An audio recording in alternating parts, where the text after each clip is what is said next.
We've all been there, right? You ask an AI question, and what you get back is this beautifully written, super confident answer that is completely and totally wrong. This thing, what we call AI hallucination, is honestly one of the biggest roadblocks to making AI something we can truly rely on. And it's not really a bug, it's more of a feature of how they're designed. See, these models are built to be creative, to be fluent, but the moment we ask them for cold, hard facts, that same creativity, well, it becomes their biggest weakness.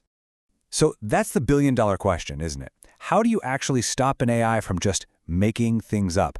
For a long time now, the AI community has been leaning on a couple of go-to tricks, the kind of stuff that gets passed around as absolute gospel. But what if I told you those popular solutions aren't just not working? What if they're actually making the problem worse? Let's dig in. Okay, so you've definitely seen these two pro tips floating around. First up, you have the expert persona prompt. You just tell the AI, you are an expert in astrophysics. Simple enough. The second one's a bit more technical. It's called Retrieval Augmented Generation, or RAG for short. The whole idea there is to connect the AI to a database so it can ground its answers in real information. Now, both of these sound pretty logical, but we're about to see why they might actually be a trap. All right, let's tackle that first trick, the expert persona. I mean, it just feels right, doesn't it? If you want an expert-level answer, you just tell the AI to be an expert. But what some of the latest research is showing us is this really fascinating kind of backwards paradox that's going on here.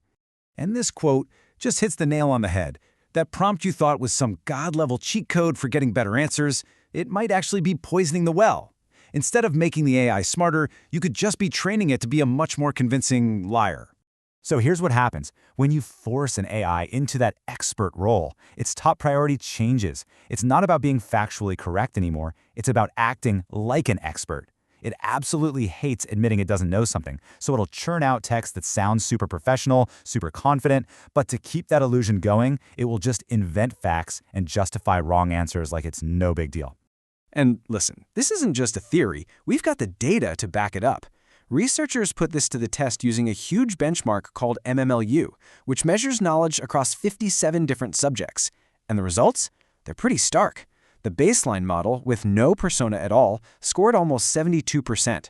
But the moment they added a persona, the accuracy dropped. And get this, with a detailed expert persona, the score tanked by over 5 points. The AI literally got dumber, not smarter.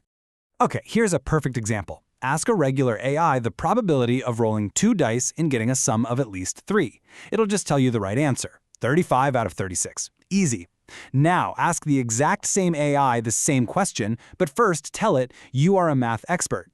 All of a sudden, it starts laying out these complex, super serious-sounding steps, and it gets the simple problem wrong. It's so dizzy pretending to be a mathematician that it can't just do the math. And there's actually a name for this trade-off. It's called the alignment tax. In order to align with that expert persona you asked for, the model has to pay a tax, and that tax is paid for with factual accuracy. It puts style over substance, performance over truth. Okay, so if the expert persona is a bust, what about that more serious engineering-level solution? Retrieval Augmented Generation, RAG. This one feels like the real deal, right? If the AI doesn't know something, just let it look it up. It's like giving it an open book test. But, as we're about to see, RAG is less of a permanent fix and more of a leaky dam. The concept itself is simple, and it's really powerful. RAG is just a way to connect a language model to some kind of external, up-to-date information, like your company's internal documents or a curated database. This is supposed to ground its answers in actual, verifiable facts, instead of having it rely on its own, kind of static, pre-trained memory. So the process is pretty straightforward. You ask a question, the system then goes and fetches relevant information from its knowledge base. Then it just sticks that info into your original prompt and hands the whole thing to the AI to generate a grounded answer. I mean, on paper, it seems absolutely foolproof. But here is the massive catch. As some leading researchers have pointed out, RAG is really just scaffolding. It's a temporary patch. Sure, it can mask the problem a lot of the time, but it never, ever resolves the fundamental structural issue of how the AI model itself thinks. It doesn't teach the AI not to hallucinate. It just gives it some notes to read from. And this is exactly why RAG can create this dangerous illusion of progress. The entire system is only as good as its weakest link, which is that retrieval step. If the system can't find the right document, or even worse, if the document itself is wrong, what does the AI do? It falls right back on its old habits. It will confidently hallucinate an answer, because at its core, it's still just a machine designed to generate fluent text, not to verify truth. The scaffolding just collapsed. So, if our most common fixes are actually flawed, is there a better way? Well, the answer seems to be yes. Instead of trying to force the AI into one mode or another, a much smarter approach is starting to emerge. It's called dynamic routing. And the goal here is to build a more intelligent system right from the get-go. So think about it like this. The old way, using a fixed persona or even a standard RAG system, that's a one-size-fits-all approach. It treats every single question exactly the same. But this new way, dynamic routing, it's much smarter. It gets that different tasks need different tools, and it learns how to pick the right one for whatever job you give it. And the big insight here, the real aha moment, is that not all user requests are created equal. Some are what you'd call generative tasks, like writing a polite email or adopting a specific tone. For those, a persona is actually great, but other questions are discriminative tasks, like solving that math problem or checking a legal fact, where raw factual accuracy is the only thing that matters. And for those, as we've seen, using a persona is a really bad idea. So systems that use dynamic routing, like one algorithm called Prism, they're trained to first figure out what you're trying to do. Is this a creative task or a factual one? And based on that, it just automatically switches modes.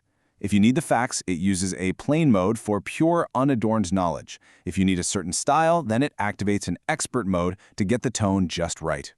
This whole shift in thinking is pushing us toward a much more sophisticated goal.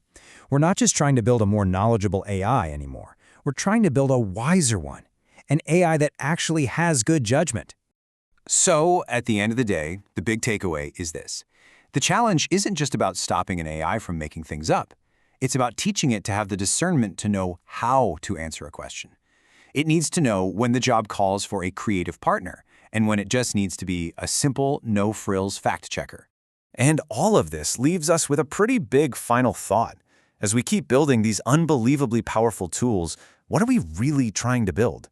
Is the goal to make a better actor, an AI that can perfectly mimic any personality we throw at it? Or is it to build a wiser partner, an AI that actually understands the context of what we need and has the judgment to respond in the right way? The answer to that is probably going to define the future of reliable AI.